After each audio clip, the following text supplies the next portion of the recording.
कहानी अब उस हद तक पहुंच चुकी है जहां अनु की जिंदगी का हर सपना उसके सामने टूटकर बिखर रहा है और हर गुजरता पल उसे अपनी ही सांस से बोझ लगने लगा है, क्योंकि जो सच अब सामने आ चुका है वो सिर्फ एक बेटी नहीं बल्कि पूरे परिवार की सोच और सूरत को नंगा कर रहा है।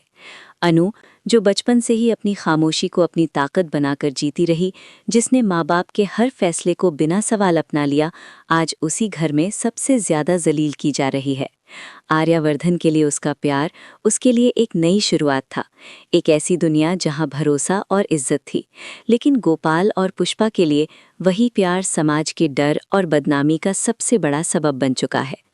जब झींडे आर्यावर्धन की तरफ से भेजा गया वो छोटा सा बॉक्स अनु के हाथ में देता है और उसमें से जैस्मिन के फूल निकलकर गिरते हैं, तो उन फूलों की खुशबू अनु के लिए जहर बन जाती है, क्योंकि हर फूल के साथ जुड़ी एक याद उसे ये एहसास दिला देती है कि अब वो आर्यावर्धन से दूर होती जा रही है।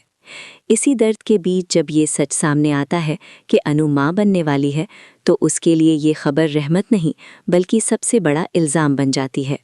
उसके अपने माँ बाप उसे धक्का देते हैं, उस पर इल्ज़ाम लगाते हैं और कहते हैं कि उसने उनकी परवरिश, उनकी इज्जत और उनके नाम को मिट्टी में मिला दिया है। अनु आंसुओं के साथ समझाने की कोशिश करती है कि आर्यावर्धन एक नेक और जिम्मेदार इंसान है जो उसे और उसके होने वाले बच्चे को कभी तन्हा नहीं छोड़ेगा,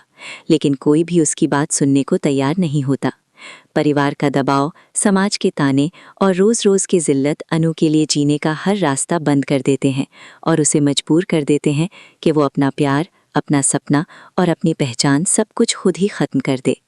इसी घुटन और अंदरूनी टूटे हुए जज्बात के बीच अनु जहर पी लेती है और अपनी ज़िंदगी ख़त्म करने का फ़ैसला कर लेती है। कहानी तब और भी गहरी हो जाती है जब ये राज खुलता है कि अनु और आर्यावर्धन का रिश्ता सिर्फ इस जन्म का नहीं बल्कि पूर्वा जन्म से जुड़ा हुआ है,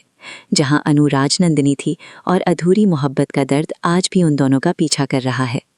अब आने वाले एपिसोड्स में सिद्धि माता की सच्चाई, मीरा की साजिश और आर्यावर्धन का तूफानी रूप पूरी कहानी को एक ऐसे मुकाम पर ले जाने वाला है जहां हर सच सब कुछ बदल देगा।